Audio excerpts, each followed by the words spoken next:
നമസ്കാരം, news prime മലയാളത്തിലേക്ക് സ്വാഗതം. ഉത്തരേന്ത്യയിൽ എവിടെ വേണമെങ്കിലും EVM ഉപയോഗിക്കട്ടെ, കള്ളത്തരങ്ങൾ പിടിക്കപ്പെടാൻ സാധ്യതയില്ലാത്തിടത്തോളം കാലം അവർ ഭരിക്കുകയോ ഭരിച്ചു മുടിക്കുകയോ ചെയ്യട്ടെ.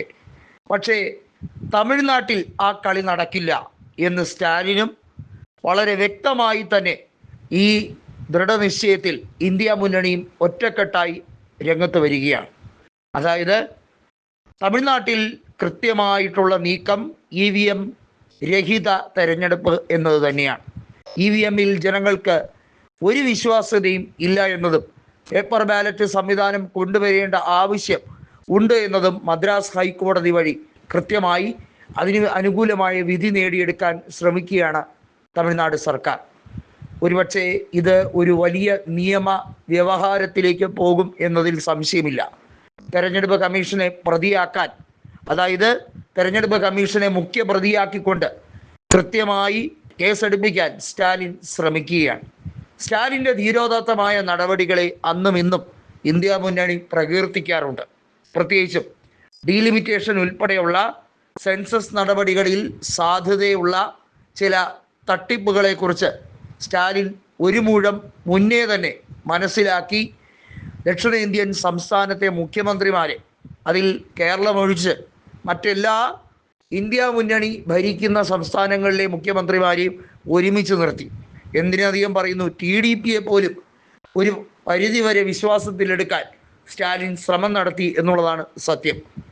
മാത്രമല്ല, പഞ്ചാബ് മുഖ്യമന്ത്രിയായ ഭാഗവത് മാനിനെയും പല ഇതര നേതാക്കളെയും, അതായത് BJP ഇതര നേതാക്കളെയും നേരിൽ കണ്ടും അല്ലാതെയും സ്റ്റാലിൻ കൃത്യമായി ഈ പോരാട്ടത്തിൽ ഐക്യദാർഢ്യം പ്രഖ്യാപിക്കണം, അതിനുവേണ്ടിയുള്ള പരസ്യമായ പിന്തുണ വേണം എന്ന് അഭ്യർത്ഥിച്ചുകൊണ്ട് രംഗത്ത് വരാനും ശ്രമിച്ചു.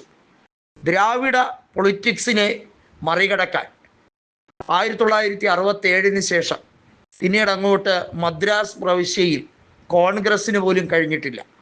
ഇപ്പോൾ BJP ഓളമുണ്ടാക്കി കളയാം, തമിഴ്നാട്ടിൽ തമിഴക വെട്ടി കഴകത്തിൻ്റെ കൂടെ ചേർന്ന് നിന്ന് AIADMK പോലും അപ്രസക്തമാക്കിക്കൊണ്ട് BJPക്ക് വളരാം എന്നൊരു മോഹമാണ് അമിത്ഷാ മനസ്സിലാക്കുന്നത്, കരുതിക്കൂട്ടി നോക്കുന്നത്.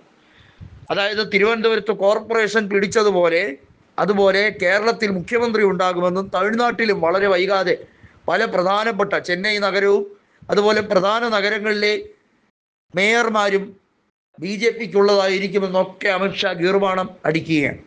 അമിത്ഷാ മനസ്സിലാക്കേണ്ടത് അങ്ങ് ഗുജറാത്തിൽ നടക്കുന്ന തട്ടിപ്പ് രാഷ്ട്രീയമല്ല ഇങ്ങ് ദക്ഷിണേന്ത്യയിൽ ഏറ്റവും പ്രസക്തമായി നടക്കുന്നത്. ഇവിടെ ജനങ്ങൾ ചോര നീരാക്കി അധ്വാനിക്കുകയും അവർ ഇന്ത്യയുടെ പുരോഗതിക്ക് വേണ്ടി കാതലായ സംഭാവന നൽകുകയും ചെയ്യുന്നവരാണ്. കൃത്യമായി പറഞ്ഞാൽ GDPയിൽ ഗുഡ്സ് ആൻഡ് സർവീസിൽ ദക്ഷിണേന്ത്യൻ സംസ്ഥാനങ്ങളെ കവിഞ്ഞേ ഉള്ളൂ മറ്റുള്ള സംസ്ഥാനങ്ങളുടെ ഉൽപാദന ശേഷി, അവരുടെ സർവീസ്. അവർക്ക് കൂടുതൽ ആനുകൂല്യങ്ങൾ എക്കാലത്തും ബജറ്റിൽ കേന്ദ്രം നീക്കിയിരുത്താൻ ശ്രമിക്കാറുണ്ട്. BJP മന്ത്രിസഭയുടെ രൂപഘടന തന്നെ അങ്ങനെയാണ്.